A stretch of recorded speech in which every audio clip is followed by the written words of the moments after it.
Goldilocks and the Three Bears. Once upon a time there lived a family of 3 bears in a cozy cottage in the woods. Papa Bear, Mama Bear, and little Baby Bear led a peaceful life in their secluded home. One morning Mama Bear returned home from an early trip to the market with a basket of fresh apples. Papa Bear and Baby Bear greeted her outdoors. Everyone was eager for breakfast. Mama Bear had prepared porridge, and now it was ready to eat. As she served them each their portion, the porridge steamed. It was much too hot. The bears decided to take a walk while their porridge cooled. Meanwhile, a curious blonde-haired girl named Goldilocks was wandering alone through the woods. She saw the bear's cottage and wondered what lay inside. She decided to get a closer look. She walked right up and knocked on the door. When there was no answer, she went inside. There were 3 bowls of porridge on the kitchen table.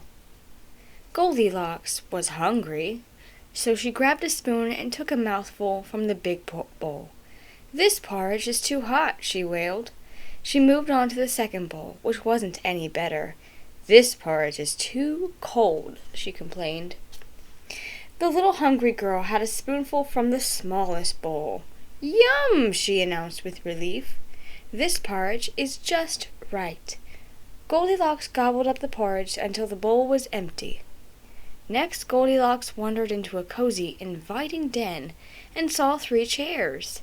A book lay on the biggest chair, a basket of yarn and knitting needles were beside the middle-sized chair, and there were some toys on the floor besides the smallest chair of all.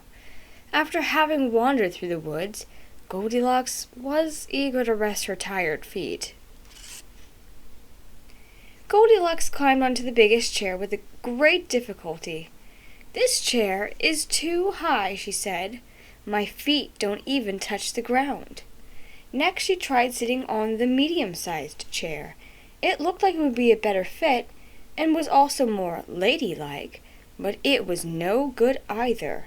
"Oh dear, this chair is also too big," she sighed, trying to find a comfortable spot.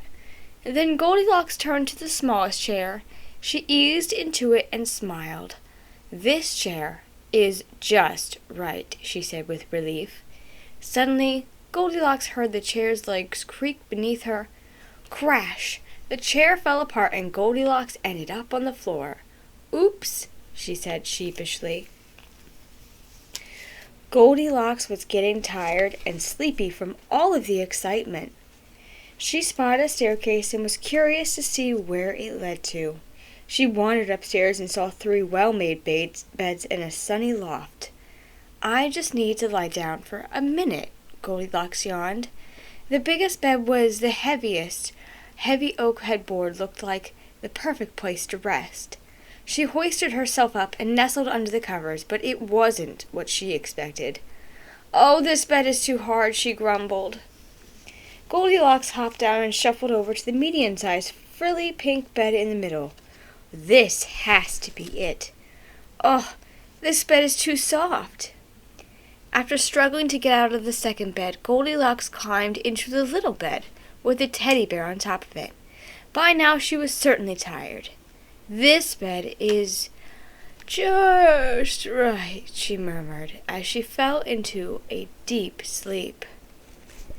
While she was sleeping, the bears came home from their walk to find the front door of the cottage slightly ajar. Papa Bear took a cautious look around and immediately sensed that something was wrong. "Someone has been in the house," he exclaimed. Papa Bear entered the cottage first. Who could it be? Wondered Baby Bear.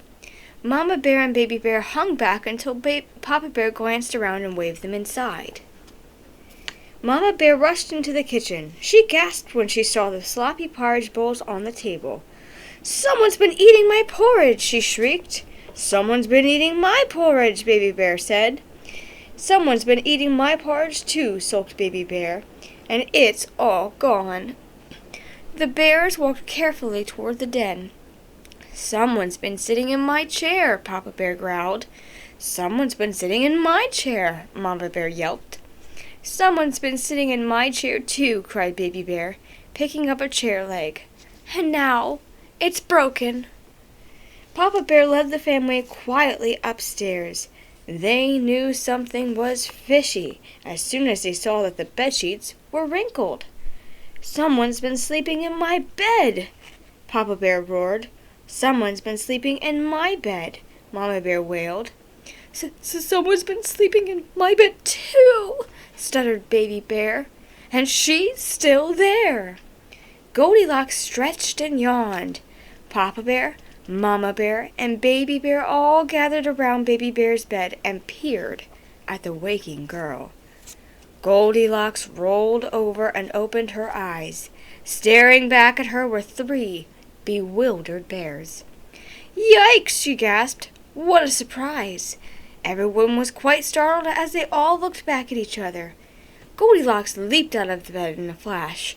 The bears watched as she bolted down the stairs and through the door and ran all the way home. "Well, I guess she didn't want to stay and visit," Papa Bear muttered. Once she was a fair distance away, Goldilocks glanced back to the cottage in the woods. "That was close," she huffed. From that day on, Goldilocks vowed to not let her curiosity get the better of her, and to put an end to her snooping. The bears never saw their golden-haired visitor ever again. The end.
Well, I'm not going to the shed right now.